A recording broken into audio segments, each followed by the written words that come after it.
I couldn't believe my eyes. Simone, my spouse for 5 years, was shirtless on the lap of a guy in the hot tub below. Their expressions made it evident they were engaging in lovemaking activities. Fuming, I angrily filmed a brief video with my phone. Although I contemplated changing into swim trunks, I decided against it, opting to sit in the room, pondering why she didn't want me at the party. Working as a secretary for SG Funds, a hedge fund company, for about a year, she seemed genuinely happy. Now, the reason behind her contentment became clear. Earlier that week, I came across a text on her phone regarding a company Christmas party with a +1 invitation. When I brought it up, she attempted to dissuade me, expressing concerns about potential boredom amidst financial experts discussing money. Puzzled, I inquired if she felt ashamed to be seen with me. She reassured me, noting it wasn't about embarrassment, but the anticipated dull discussions about money at the event. The monthly parties hosted by her company were typically for staff only, leading to Simone being away until late at night or the next day. I never made a fuss about it before, but now I gained insight into what unfolded at these events. My response was an understanding acknowledgement. She then mentioned that if I chose to attend, I should ensure my tux was cleaned. However, she cautioned me, expressing doubt that I would find the event enjoyable. On the day of the party, she suggested I bring swim trunks, and I questioned the appropriateness of swim trunks for a December Christmas party. She explained that they usually end up in her boss's penthouse after the main party, which has a nice hot tub. I acknowledged this information, and she admitted that they do this pretty much every time. She then requested that I promise to be on my best behavior that night, to which I assured her that I always am, though it didn't sound promising. Curious, I asked why she was sharing this information with me. She explained that these parties could get quite wild sometimes, and she didn't want me to get upset, mentioning that the guys there are quite friendly and can get pretty handsy. I inquired about potential issues, stating that as long as everything passes the husband test, there shouldn't be any problem. In response, she smiled and kissed me on the cheek without verbalizing anything. At the main party, Simone introduced me to her friend Linda, stating that I was her husband. Linda smiled at me and questioned the term husband, suggesting that it was going to be fun, and referring to Simone as a wild and crazy girl. Wondering about the meaning behind Linda's comment, Simone smiled and giggled. She informed me that she needed to go mingle, and instructed Linda to accompany her to get something to drink, specifically asking for wine. Without giving me a backward glance, they left. I went to the bar, ordered her wine, and got a beer for myself. Despite scanning the area, Simone was nowhere to be found. I searched for her but found no trace. After half an hour, I settled at an empty table, hoping she'd come looking for me. Meanwhile, I observed the lively dance floor, feeling ignored as people walked around me, as if I were invisible. It seemed she was right. I wasn't having any fun, and I grew increasingly frustrated that my wife had abandoned me. After nursing my beer for a couple of hours, I decided to call it quits. If Simone wasn't going to spend time with me, I'd head home and leave her with her friends. As I walked to the entrance, Simone and Linda approached with 3 other guys, one with his arm around Simone's waist. Simone skipped introductions, expressing a slightly intoxicated greeting of, "Oh, there you are." When she kissed me, I detected the taste of tequila and something else. I mentioned that I was about to go home since she had abandoned me 2 hours ago, asking where she had been. Simone blushed, avoiding eye contact as the guys smirked, and I chose not to confront them. Linda explained that they had been having a few shots. Simone looked puzzled at Linda's explanation, leaving me curious about the situation. I asked Simone about the shots, mentioning the taste of tequila and something else.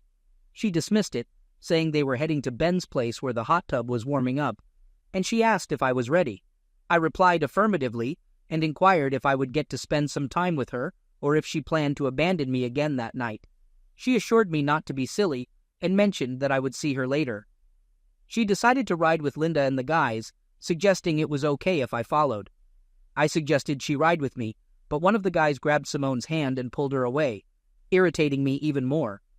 They left, with Simone and Linda following the guys, and laughter echoed as they departed. I got my car and followed them. Upon arrival, I saw Simone in a bikini, leaving me puzzled. When we got there, Simone was already in the hot tub with the 2 guys, later revealed as Ben and Dale, the senior partners in the firm. They seemed like nothing more than wealthy frat boys. After they went outside, Linda approached me and asked if I thought we could get together later tonight. I responded by asking what made her think I would be inclined to do that, emphasizing that I'm married. She expressed surprise, mentioning that she thought we had an open marriage based on Simone's interactions with other guys, especially the way Simone had kissed me earlier. Confused, I inquired about what she meant by the way Simone had kissed me earlier. Linda revealed that Simone had already been with Ben and Dale. Disgusted, I felt a wave of nausea, and Linda's expression changed as she realized my shock. She exclaimed, "Oh my God, you didn't know, did you?" I admitted that I didn't and asked how long this had been going on. Linda disclosed that it had been happening ever since Simone joined the company over a year ago. Shocked, I processed the information, realizing that Simone had been involved with them the entire time, and I had no idea. I questioned if that was what she was doing at the party. Linda disclosed that Simone had been involved with 2 guys and a few others, expressing apologies and assuming I knew about it. She reassured me that Simone genuinely loved me, to which I replied sarcastically, expressing skepticism about feeling the love. Linda suggested I go upstairs and change, hoping Simone would keep herself under control with my presence. I scoffed at the suggestion, but headed upstairs. That's when I saw her with those 2 guys. Despite my love for her, I found it intolerable and decided to confront her, going downstairs. Simone greeted me as I reached the bottom of the stairs, questioning why I wasn't in my bathing suit and if I was joining them in the hot tub. I grabbed her arm, pulled her into a nearby room, and closed the door. Demanding to know if she would ever tell me about having an open marriage, I mentioned what Linda had told me and played a video on my phone showing her with the 2 guys in the hot tub. I questioned the situation, wondering if she aimed to humiliate me further after abandoning me at the party. Simone downplayed it, claiming they were just having fun, admitting to lovemaking acts with them, and asserting it didn't mean anything. Shocked, I disagreed, emphasizing that it meant everything. I took off my wedding ring and placed it in her hand, then removed her rings from her left hand. She asked what I was doing, and I told her I found her actions disgusting, expressing my current hatred towards her. I wished her a Merry Christmas, mentioned I would be seeing a lawyer about a divorce on Monday, and instructed her not to bother coming home. Despite her pleas and declarations of love, I remained indifferent, stating that I no longer cared about her desires. Asserting that I knew the truth and understanding why she didn't want me to come with her, I bid farewell to Simone and left. One of the guys, uncertain which one, called after me, questioning why I was leaving so soon and complimenting Simone. I replied casually, saying she was now theirs. Leaving the penthouse, I went downstairs to my car and drove home. Simone began calling and texting me, but I ignored her attempts to reach me. Upon arriving home, I deleted her messages and blocked her number. I changed out of my tux, grabbed some trash bags, and started tossing her clothes and things into them. I put them into her car and pulled it out of the garage. I removed the garage door opener and changed the code so she couldn't get back inside. By then, it was about 2:30 a.m., and I was dead tired. I fell on the bed and instantly went to sleep. I woke up the next morning to the sound of our house phone ringing. I picked it up without thinking. "Yeah," I said when I answered. Simone called, requesting me to come and get her. I responded that she was no longer my concern. She pleaded for a conversation, but I insisted that any communication could go through my lawyer. I informed her about her car being in my parking space with all her belongings packed, and then I hung up. Despite her immediate callback, I disconnected the house phone, having no intention of encountering her face or hearing her voice again. I fell back on the bed and went to sleep, plugging the phone back in. When I got up that afternoon, after I finally woke up enough to be coherent, I looked and saw that her car was gone. Good. Maybe she finally got the message. I started looking online for a divorce lawyer and read all I could find about the divorce laws in our state. This was a community property state, but we didn't own any real estate, so that wouldn't be an issue. We had no children, so there would be no child support. She made as much, if not a little more than me, so I didn't think there would be any alimony. I also found that while most divorces in this state were no fault, there was a provision to file on the basis of infidelity, cruelty, or misuse that would make the divorce more costly and take more time to resolve. But I didn't care about that. After looking, I noted the number for one Jenny Hawkins, attorney at law, and decided to give her a call on Monday. While making notes, my cell phone rang, and I noticed an unfamiliar number. Considering it could be Simone or anyone else, I chose to answer. A female voice identified herself as Linda and informed me that Simone was staying with her for a few days. I confirmed my intention to proceed with the divorce. Linda expressed concern for Simone, describing her as a wreck crying in her room and fearing a nervous breakdown. I remained indifferent, stating that Simone brought it upon herself. Linda inquired about any lingering feelings I might have for Simone, to which I responded with current sentiments of hatred and disgust. I emphasized that Simone had been unfaithful for over a year and had the audacity to publicly humiliate me, leading to the conclusion that our relationship was over. Linda mentioned that Simone loves me, and I responded skeptically, asking about Simone's actions after I left and the duration of their stay at the penthouse. I questioned if she slept with Ben and Dale again, seeking clear answers.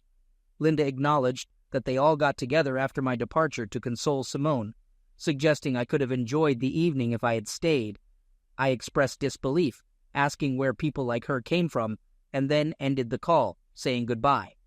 After hanging up, I noticed 2 text messages from unfamiliar numbers that arrived early in the morning after I had gone to bed. Upon checking, I found videos attached to them. One message stated, "Missed one hell of a party, bro." I played the video and witnessed Simone engaging in lovemaking activities with 3 men at the penthouse. While Ben and Dale were recognizable, the third person was unfamiliar.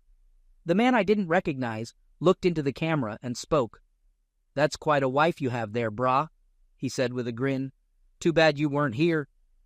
The second video was more of the same, except it ended with Ben having my wedding ring. As Simone held it in her open hand, she looked at the camera with a smirk. My hatred for her only grew exponentially.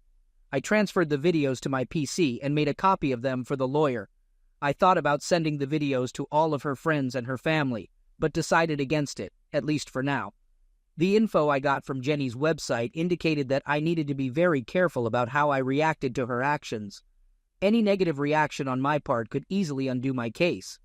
Her site warned okay, so I decided to hold off for the time being. I didn't hear anything from Simone or Linda the rest of that day or the next, which was a good thing as far as I was concerned. I spent the remainder of the weekend eradicating Simone's presence from the apartment. On Monday, I reached out to my boss, detailing the situation, and took a brief vacation. Recognizing my diminished worth during this time, my boss, having experienced a divorce from an unfaithful spouse, empathized with my emotions.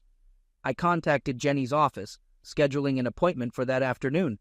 En route to the appointment, I visited the bank, implementing measures to disentangle her from our joint account. I settled her joint credit card and subsequently canceled it, withdrawing half of our assets to establish a new account in my name.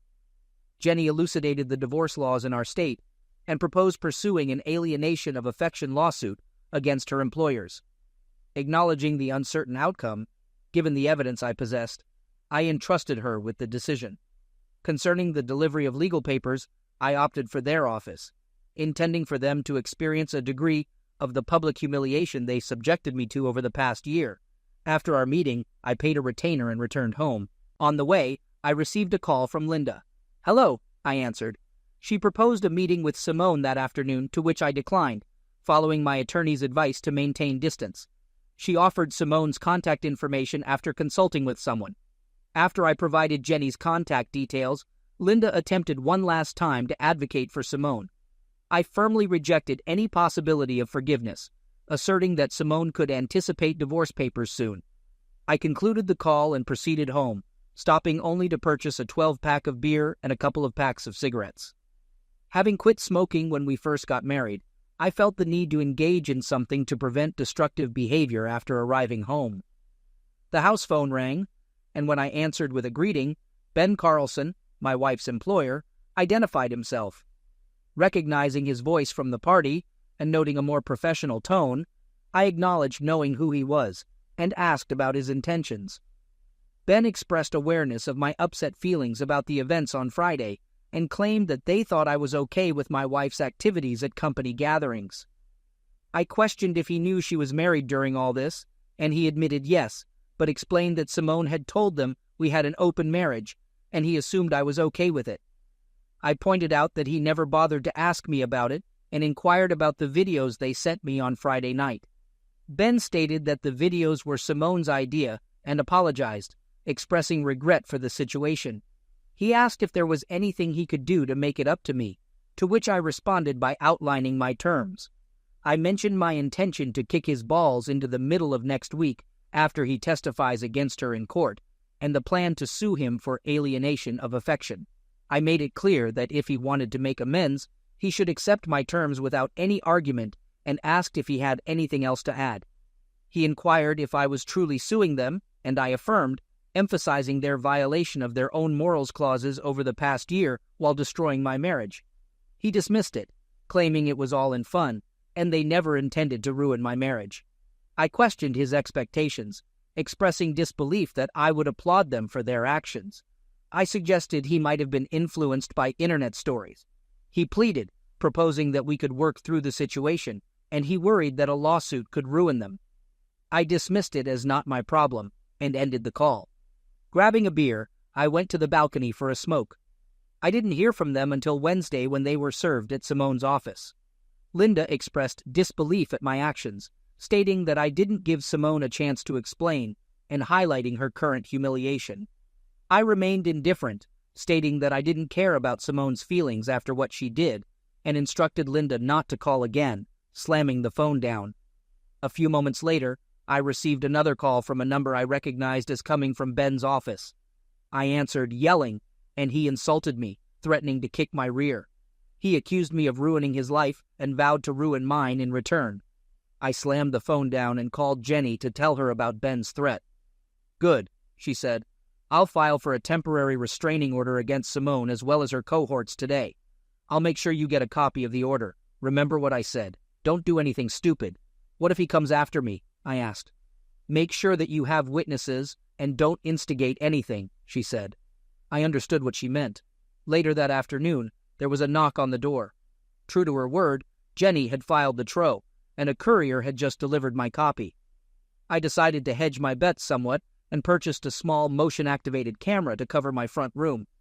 I also had a nice Louisville Slugger close to the front door, just in case. I figured if Ben or his accomplices intended to make good on their threats, I needed to have something for evidence, and I needed some means of protection. Things remained relatively peaceful for the rest of the week. Thankfully, I didn't hear anything from Linda, Simone, or her boyfriends until Saturday night, that is. I was sitting on my balcony nursing a beer and a cigarette when I heard my doorbell. That was followed up by pounding on the door. I ground out my cigarette and went into the front room and looked out the peephole in the door. Sure enough, it was Ben, and I could discern someone with him as the pounding on the door continued. He shouted for me to open up, claiming I was violating a restraining order. I informed him that I was calling the police, and he protested, yelling for me to open the door. I continued dialing emergency, and when the operator answered, I explained the situation at my door. The operator informed me that they had received multiple calls for that area and dispatched cruisers to my location. They advised against opening the door until the officers arrived, and I thanked them before ending the call. The pounding on the door continued, and I wondered if Ben was going to break it down. Clutching the bat tighter, I waited and heard a commotion. Looking through the peephole, I saw 2 large police officers putting cuffs on Ben and the other man with him. The officer knocked on my door, identifying themselves as police. I opened the door, and Ben looked at me as the officer led him back to the cruiser, yelling threats. The officer asked if I knew him, and I nodded, showing him a copy of my TRO. He read it, spoke into his radio, and informed me that they would be taking them downtown for the night. I explained my story, and he thanked me for the cooperation, expressing that he didn't think Ben would give me trouble for a while. I closed and locked the door, then returned to my balcony with a fresh beer. The news of Ben's arrest hit the papers the next day, with the headline reading, "Hedge Fund CEO Arrested." Over the next few days, articles revealed that several clients were leaving SG due to the company's involvement in ruining employees' marriages, impacting their bottom line. I thought, good. Returning to work the following Monday, it was challenging, but I managed to get some work done. After about 3 weeks of no contact, I received a call from Jenny. She greeted me and asked how I was holding up. I replied that I was doing as well as could be expected. Jenny informed me that Simone had obtained an attorney and they petitioned the court for marriage counseling. The judge had agreed, ordering 6 sessions starting that week. I inquired if they could mandate marriage counseling, and Jenny affirmed that they could. She advised me to attend, explaining that not showing up could result in contempt of court and even jail. I expressed my unwillingness to reconcile with Simone, and Jenny understood but emphasized the importance of my attendance. I reluctantly agreed, and Jenny mentioned that if the counselor perceived no hope for reconciliation, they would inform the judge. I asked if there was anything else, and Jenny revealed that Simone's attorney informed her of Simone's pregnancy. I expressed frustration at the prospect of waiting another 8 or 9 months for any legal actions. Jenny confirmed this delay, adding that if the child is mine, I would be ordered to pay child support. On a positive note, she informed me that the judge approved a legal separation until Simone gives birth. I sarcastically commented, and Jenny provided the counselor's address, wishing me luck. I noted the information on my calendar. I decided that I would make it clear in no uncertain terms there was no way I would ever reconcile with the cheater. When I got to the counselor's office, I was ushered right in. A somewhat older woman looked at me over her glasses. Simone sat across from her in a love seat, looking somewhat forlorn. I had a very bad feeling about this. The counselor, Dr. Abigail Farnsworth, introduced herself and suggested I sit next to Simone on the love seat. Opting for a smaller wooden chair at a 45-degree angle to the love seat, I expressed my lack of choice in being there. Dr. Farnsworth acknowledged this but conveyed her satisfaction that I attended. She then turned to Simone and inquired about her hopes for the sessions. Simone expressed her desire to reunite with me, emphasizing the upcoming baby and the wish to be a family again. I reacted with derision, and Dr. Farnsworth turned to me, asking about my expectations. I responded, expressing my desire for her to understand that reconciliation was not on the table, nodding in Simone's direction. I noticed Simone recoiling at my statement. Dr. Abigail nodded in response to my statement about not reconciling for the sake of the child. She asked if I would consider it for the child's sake, to which I reiterated my doubt about being the father and my commitment to support the child if it turned out to be mine. However, I firmly stated that reconciliation with Simone was out of the question. In response to her repeated question about the child's sake, I took out my phone and showed Abigail the videos that were sent to me, hoping to convey the depth of betrayal. She appeared disgusted after watching them, and as I put my phone away, I remarked on her marital status.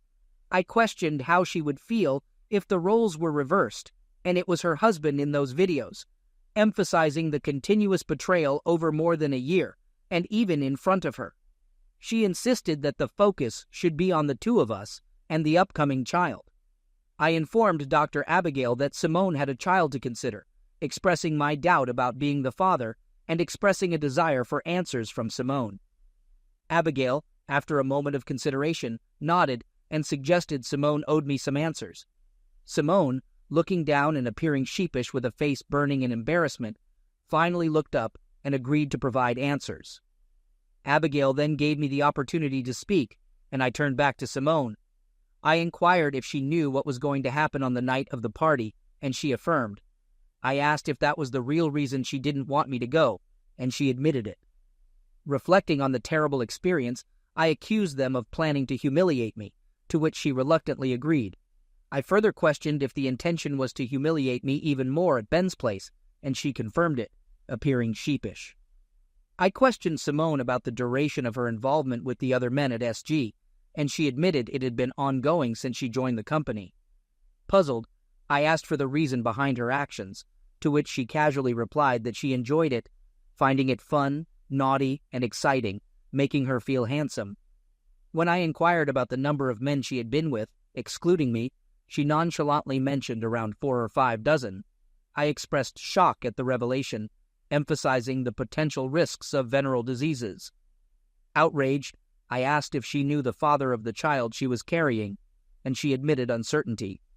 Confronting her expectation for me to raise and financially support the child, I criticized her, stating my lack of love for her anymore and expressing strong resentment even hoping for a negative outcome.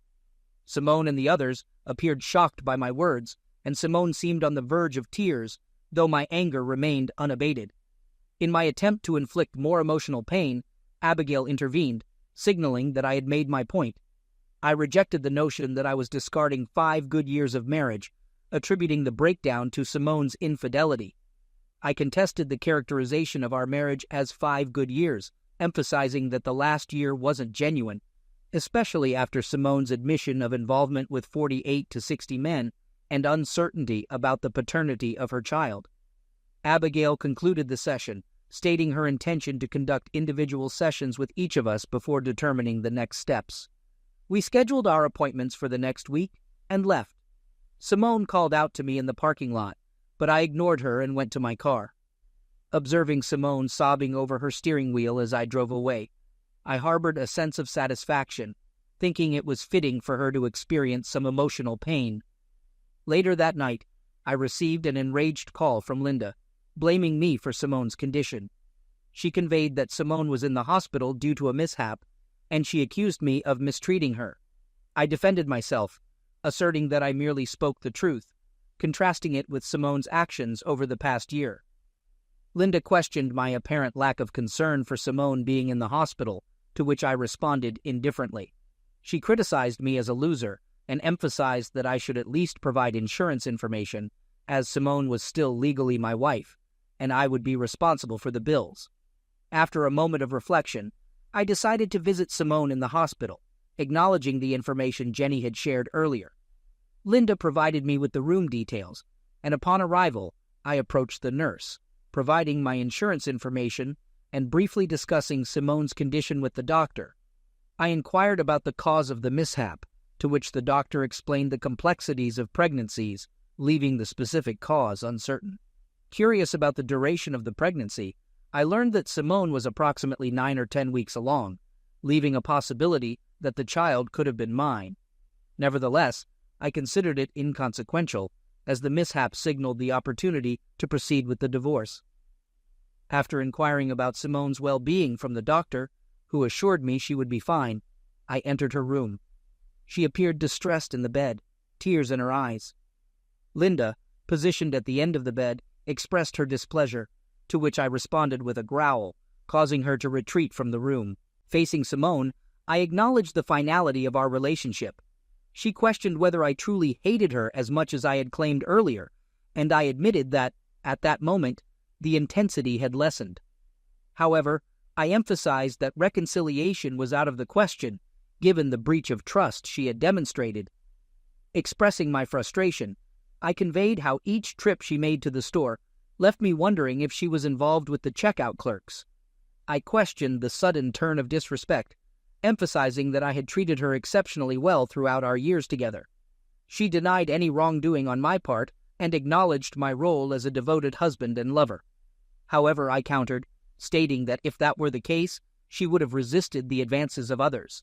She admitted succumbing to the influence of others who claimed that it was normal for husbands to witness their wives with other men. I dismissed her explanation, emphasizing that the divorce was inevitable and any attempts to salvage the relationship were futile. In response to my decision, she tearfully accepted, agreeing to inform her lawyer the next day. I sternly clarified that any hopes of friendship were unrealistic. Despite her apologies, I remained resolute in my decision to end the marriage. I looked at her for a few moments. "Yeah," I said as I started to leave her room. "Goodbye, Simone." I could hear her cry as I walked away. Tough luck, I thought. Good riddance.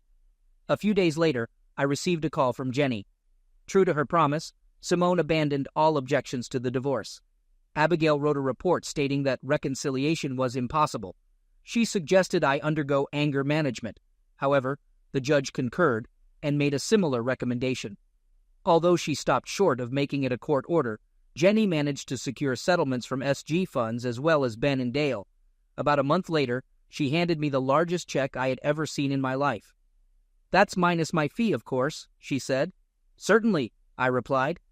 I deposited the check and moved on with my life such as it was. Update: SG, or Sodom and Gomorrah as I often thought of it, shut its doors approximately 6 months later. It appeared that clients lost trust in the company's financial integrity. Wonder why? I cynically mused to myself. Ben and Dale remained silent after that incident at the apartment.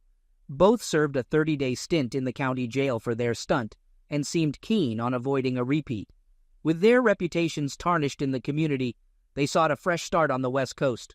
Simone and Linda continued sharing the same apartment, transitioning to employment in a strip mall retail store specializing in women's clothing and cosmetics. I encountered them occasionally, but never acknowledged their presence. Remaining single, I casually dated over the next couple of years. Eventually, I met Claire Hansen, a recent divorcee, and we embarked on a slow and easy dating journey for a few months.